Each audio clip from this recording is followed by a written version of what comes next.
नमस्कार। समाचार ये शब्द तो हम रोज सुनते हैं, है ना? पर क्या कभी सोचा है कि ये सिर्फ घटनाओं की एक लिस्ट है?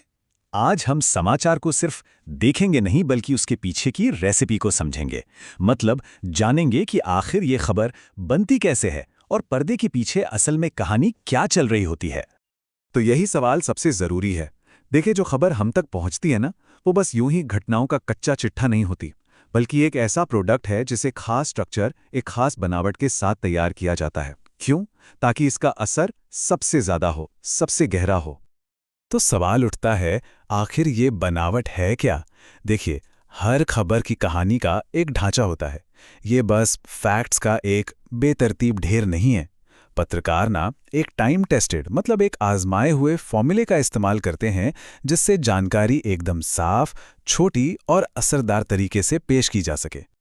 और इस फॉर्मूले का सबसे सबसे जरूरी हिस्सा है उल्टा पिरामिड। अब ये कोई बहुत मुश्किल थ्योरी नहीं है, बिल्कुल नहीं। ये बस इस बात को समझने का नतीजा है कि हम लोग ध्यान कैसे देते हैं। इसका नियम बहुत ही सीधा साधा है। जो सबसे जरूरी है वो सबसे पहले। तो ये पिरामिड काम कैसे करता है? चलिए समझते हैं। सबसे ऊपर पिरामिड के सबसे चौड़े हिस्से में होता है द लीड।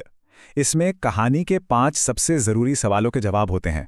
कौन, क्या, कब, कहां और क्यों। सोचिए, अगर कोई सिर्फ पहली कुछ लाइनें भी पढ़ ले तो उसे पूरी कहानी का निचोड़ मिल जाता है। कमाल है ना? इसके बाद आता है द बॉडी, जिसमें और जरूरी डिटेल्स और कॉन्टेक्स्ट होता है। और आखिर में सबसे नीचे आती है द टेल, जिसमें बैकग्राउंड की जानकारी होती है। इसकी सबसे बड़ी खूबी यही है कि कोई कहीं पर भी पढ़ना छोड़ दे, उसे कहानी की मेन बात तो पता चली जाती है। ठीक है, तो ये उल्टा पिरामिड का फंडा तो समझ आ गया। मजे की बात यह है कि ये स्ट्रक्चर हर तरह की खबर पर लागू होता है। तो चलिए अब देखते हैं कि समाचार की दुनिया के अलग अलग रंग कौन से हैं। देखिए, एक न्यूज़ रिपोर्ट सिर्फ एक टॉपिक के बारे में नहीं होती।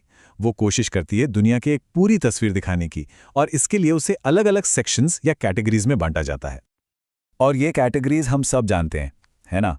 राष्ट्रीय, अंतर्राष्ट्रीय, बिजनेस, स्पोर्ट्स, मनोरंजन और हाँ, मौसम भी। अब ये सिर्फ अलग अलग टॉपिक्स नहीं है।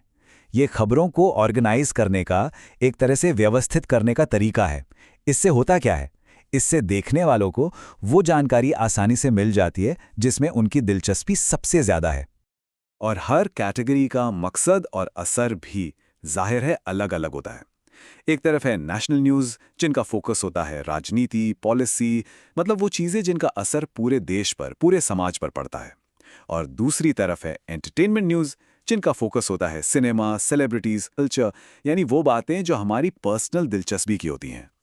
दोनों अपनी जगह ज़रूरी हैं, बिल्कुल, लेकिन उनके टारगेट और ऑडियंस अलग अलग हैं।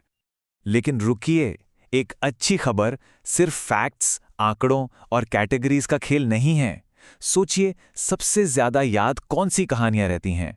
वही जो सीधे दिल को छू जाती हैं, जो हमसे इमोशनली कनेक्ट करती हैं। और यहीं पर कहानी का ह्यूमन एंगल, उसका मानवीय पहलू सामने आता है। जरा इस बात को सुनिए। हमने अपनी आंखों से सब कुछ बदलते देखा। ये सिर्फ एक खबर नहीं, हमारी जिंदगी है। ये शब्द हैं एक स्थानीय निवासी के। एक बहुत ही साधारण सा वाक्य है ना, पर इसमें कितनी ताकत है। जब किसी घटना से प्रभावित इंसान की बात सीधे सामने आती है ना, तो कहानी में वो इमोशनल गहराई और वो भरोसा आता है जो कोई भी नंबर, कोई भी आंकड़ा नहीं ला सकता। कहानी में जान आ जाती है। तो निचोड़ क्या है? यही कि पर्सनल कहानियां एक कनेक्शन बनाती हैं, और ये खबर बनाने की रेसिपी का एक बहुत बहुत ही जरूरी मसाला है। जब किसी की अपनी कहानी सुनी जाती है तो वो खबर सिर्फ एक जानकारी नहीं रहती, उसे महसूस किया जाता है। तो इन सब बातों को जानने का फायदा क्या है?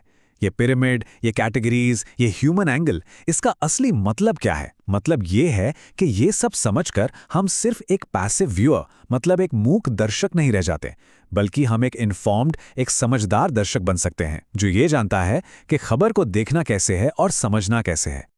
सीधी सी बात है, खबर की इस बनावट को समझना ही हमें बेहतर और ज्यादा जागरूक दर्शक बनाता है। जब ये पहचाना जाता है कि अरे, यहाँ तो उल्टा पिरामिड इस्तेमाल हुआ है, या देखो ये एक इमोशनल कहानी डाल रहे हैं, तो फिर जानकारी सिर्फ ली नहीं जाती, बल्कि उसे एक्टिवली एनालाइज किया जाता है। तो अगली बार जब न्यूज़ देखें तो सिर्फ ये ना देखें कि क्या कहा जा रहा है, ये भी देखें कि कैसे कहा जा रहा है। खुद से पूछें, कहानी का लीड क्या है? किस कैटेगरी पर सबसे ज्यादा जोर है? क्या कोई पर्सनल कहानी है जिसे इमोशनल कनेक्शन के लिए इस्तेमाल किया गया है?